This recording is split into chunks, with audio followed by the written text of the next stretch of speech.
Hello, my name is Ebony Stevens and I'm a student medical assistant. Today I will be going over microscope. So here's a picture of a microscope. I'm going to go over how to use the microscope, but first, as with anything that we do within clinic, I'm going to first sanitize my hands. So sanitizer here, and we're going to sanitize.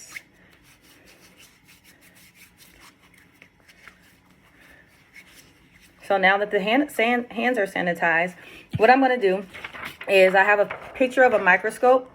I'm going to talk about how you use the microscope, but the first thing I'm going to do is point out the different parts and what their functions are. So here's the photo here. So, okay, we'll start here. This is called the eyepiece, and the eyepiece is this is where you would look through the microscope to see the slide or what's present on the slides. And this one is called a compound microscope. It has two lenses. Some microscopes only have one. Also, this is called the nose piece. The nose piece just holds what you see right here. These are the objectives. So it just holds the objectives and allows the objectives to be adjusted according to the magnification that you want. Let's see. This is called the head. It just supports the eyepiece. The mechanical stage. So this is a mechanical stage. There's various stages. This stage can go both horizontally and vertically in order to better see the slide. So it can go up to go closer, or to the side to maybe see a specific part of the specimen. Let's see. This is known as the coarse adjustment. The coarse adjustment is just responsible for doing a quick adjustment. So it's just to make the image clear, but just a rough adjustment of clarity. And then the one that does the fine adjustment is called the fine adjustment. Just the fine adjustment. So it's right here. That's the fine adjustment knob. You would twirl that if you wanted high clarity. So to see specific details, very detail oriented structures of the cell that you're looking at. Let's see. And the stage controls is also part of what you can use to make the stages go from the side to side and up and down. This is the base. It also is just part of the frame of the microscope, so it just holds the microscope up. That's its function. This is also the brightness adjustment. This helps you to adjust the lighting. If you wanted something that's brighter versus something that's darker. And then the light switch actually turns the microscope on. Also, the other things that are on here are the objective lenses. The objective lenses are, they adjust the magnification to which you can see the specimen. So like, for instance, the smallest lens, which is called the low power lens, that lens is, they call it 10 times, which it really can magnify the image up to 100, well, magnifies the image 100 times what its actual size is.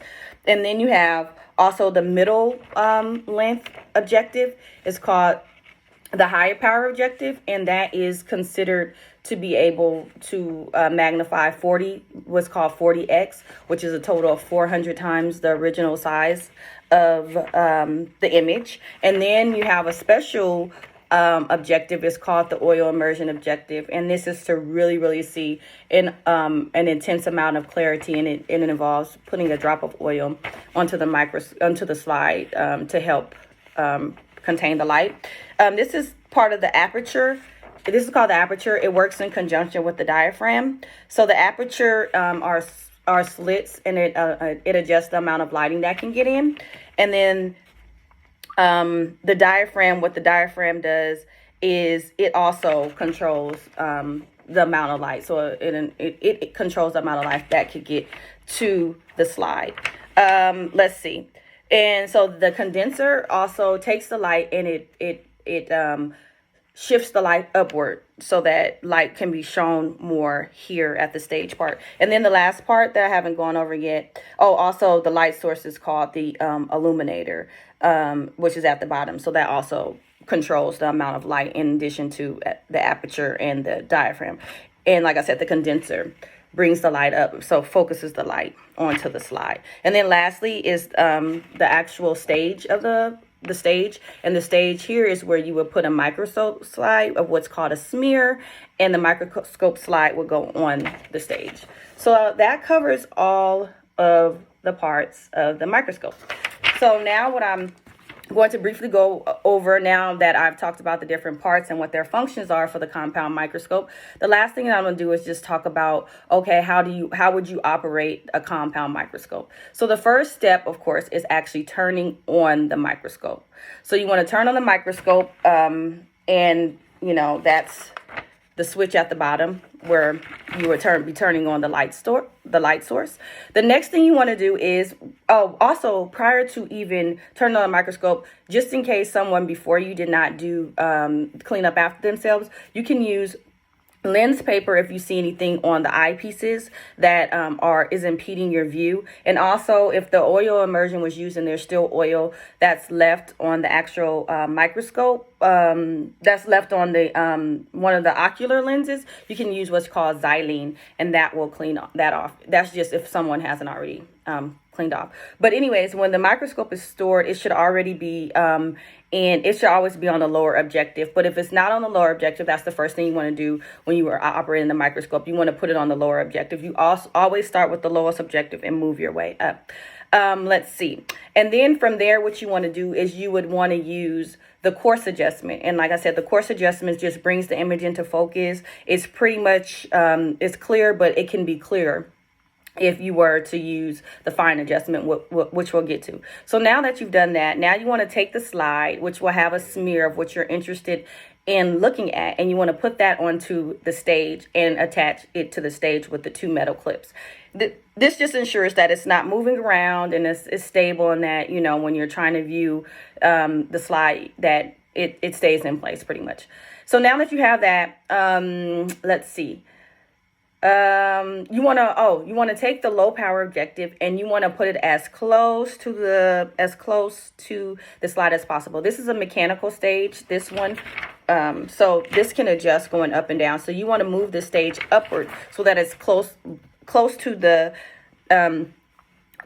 microscope slide as possible. However, you want to make sure that it does not touch the actual slide, because it can cause damage to the microscope, and it can ruin whatever you have on your slide. So now that you've done that, now you want to look through the eyepiece, and you're going to look through the eyepiece and see what the image looks like, and you're going to adjust it first with the coarse adjustment, which is going to give you an adjustment where you can see the structures more clearly, but however, you can see them even clearer when you go to the fine adjustment. So now that you've done that, that's exactly what you would do. You would use the fine adjustment, and you would use the fine adjustment to make out the structures with more clarity. So you would turn it to the right. Turning it to the right is what makes the image sharper.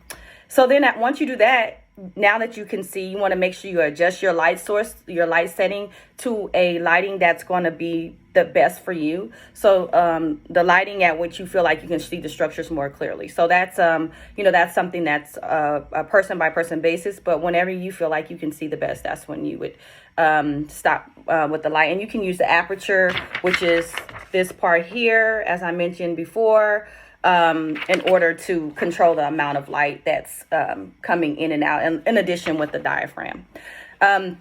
So now once you adjust the light, now you can go and you can move up to the next highest objective. The highest objective is the 10x objective. So you would do that as soon as you feel like you've seen everything that you want to see. You would adjust it back to the lower objective. You would turn off the light source, and you would put up you would clean down the microscope. So if you like I said, lens paper for the lenses, just a cloth to wipe it down, but nothing that was going to, damage the microscope, nothing that's abrasive. So yeah, and the last thing I want to go over is oil immersion. So oil immersion is pretty much the same steps, except for the one major thing you're going to do is you don't start with the lower objective or the high objective. You just start with the oil immersion objective, and you also want to make sure that you put a dab of oil onto the slide that you're using the oil immersion objective for. And this is because the oil helps the light from not scattering. So that is pretty much how you would operate a microscope in the laboratory. And again, this is the microscope that I chose to talk about operating, and it is a compound microscope. Thank you.